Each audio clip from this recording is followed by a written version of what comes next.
It's about quality, safety, and result. Operated under the International Cellular Medical Society, ICMS, AABB, and US FDA's Good Tissue Practice, CGTP guidelines.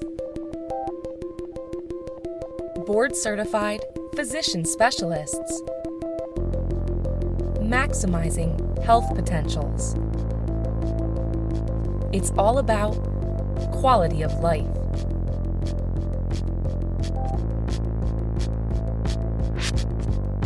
Andrew's progress in 2 days. Let's talk about the changes. So we're day 2, and I know yesterday we spoke and you had a number of things to tell us, and obviously we saw a number of things. Fill me in. Ladies, go for it. Excellent. Well, to start with, we had sort of imagined that we would see changes gradually over the course of the next few months. And didn't really expect to see any changes out of the gate. I mean, you know, people had said, oh, more eye contact, whatever, you know, but with, in Andrew's case, we saw an increase in speech and articulation, and part of it was just through your advice to take him out of his comfort zone. Giving everything a word and saying, okay, what is cemento was one of the words, and he said cemento, clear as day, and I almost fell over. Okay. And is that the first time that's ever happened? That's the first time he's ever said it, but it also is a 3-syllable word, and everything with the consonants were articulated, everything was articulated very well. He's been, instead of, you know, saying, well, what color is that? Instead of the groan and the sigh and then the mumbling of a color, he said yellow, and then he grabbed each of his cars in sequence, and with this he was very proud of himself and announced what color each of the cars was. And he's known his colors, but to get him to go through a litany of what color everything is was usually, it was like torture. I mean, you'd think he was being poked under the table. He'd groan and he'd do it grudgingly, and he's kind of showing off a little bit, which is fun. But our most interesting, and I'm sure that an occupational therapist could explain exactly why and how of it all, along with a neurologist. But yesterday, in an attempt to take him completely out of his comfort zone, because Andrew has not used utensils consistently since he was 2. He just essentially eats everything with his fingers or eats finger food. You know, we can give him a fork and he stabs whatever, you know, and grumbles and eats one piece and then decides that whatever you've asked him to eat with silverware isn't worth eating and then stomps off. It's never a particularly fun event. So I tried it just because I knew it would annoy him.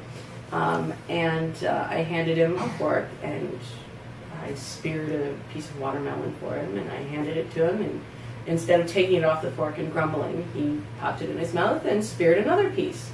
And he has eaten the last 4 meals with a fork. For the first time in his life. For the first time since he was 2, with a fork.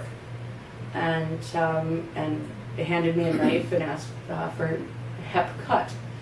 So I helped him cut. But for us, that's sort of huge, and I imagine it will help him in the classroom environment and socially during lunchtime, because he's always only ever brought things to school for lunch that one can eat with his hands and not look silly. Because you don't want him to look like a goof in front of his peers, and because he is social and he does have friends, those relationships have been limited because of his speech. Yes, his articulation has improved. His Gabby has worked with Andrew as an aide, and has. How long have you been working with him? Just a few months. So she doesn't have as long a history, and so she probably doesn't know his routines as well. So is more likely to notice changes. That's amazing. Yeah. So in seeing, he likes to eat bread with strawberry jelly on it. Usually at home, he just grabs your hand, takes you to the bread, takes you to the jelly, or he'll grab the bread and jelly out and just sit it on the counter, expect for you to, all right, get to work. Whereas yesterday at breakfast, he pointed to the bread and I said, jelly, and he goes, jelly, hands me the jelly, and then bread, hands me the bread and says bread, and he handed me the knife, and so I spread the jelly on the bread and gave it to him. Good boy, that was amazing. And you have to make sure that after each time that he says something and says it correct, or even tries to utter a word, that you are showing that positive reinforcement and just showing them that it's awesome, So, very cool. Very, very cool. Have you made any other observations in the last just 2 days post-treatment? Phones. Andrew is addicted to technology, as are all children nowadays, and he has most Apple products at home. Everything that he does, he has an iPad, iPhone, iTouch, whatnot. Well, I have an Android, which is completely different side of the world, and all of his devices were dead. So I said, listen, you got this or nothing, and he took it, and the first time looked at it and he's like, something's wrong with this, throws it back. And then a couple of seconds later he takes it and he figured out how to get to games and, how to listen to music and whatnot on it. And so, he's definitely broadening his spectrum. It's good. Very cool. Very, very, very cool.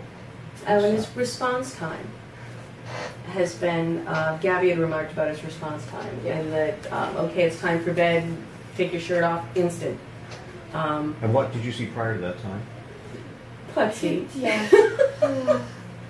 Slow, I'll get there. Yeah. He kind of worked on his own time. Now he realizes, oh, okay, yeah, let's go. So it's nice. Or I asked him to bring me something, and it was right in here. Yeah. Came running in. And one that was more challenging for him is it's time to put your toys away and go to bed, or it's time to put your iPad away and go to bed, or go to the tub. And that one usually, like with even a neurotypical kid, you're going to get a groan, you're going to get, but I wanna. And he tucked it up, went to the bathroom, got the tub ready, he was, all set. So it's I would call it more processing.